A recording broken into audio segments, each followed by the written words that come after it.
ubwa mbere numvaga ari byiza pe urimo kwishakira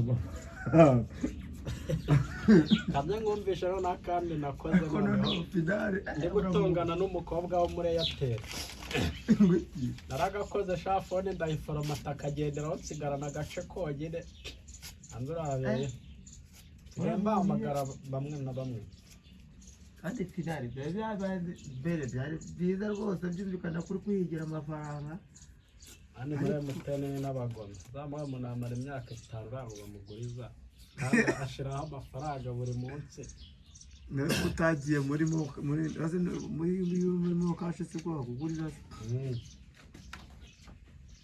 none se nyine iyo uri muri simukadi imwe yonyine bangurijeho nabwo nuko atari yanjye nanze kujya nyafata iyo 0,900 yabimbaruye mu izina ryawe nuko ibaruye kuri Obede nanze kumuhemukira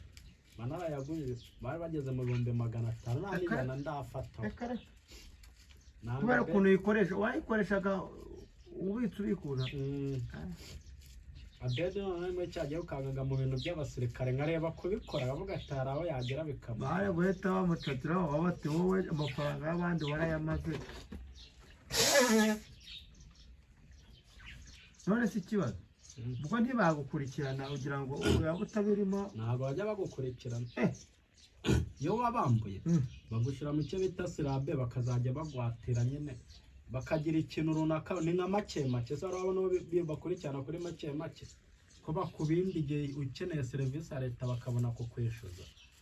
haro bagufatirana ibintu by'inguzanyo rwose zo ku mabanki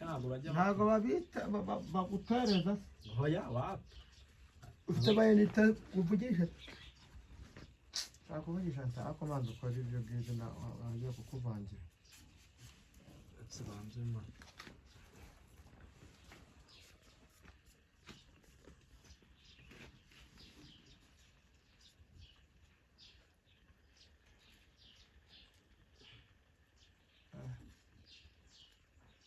hari abo baguriza rwose ukuvagonyera ko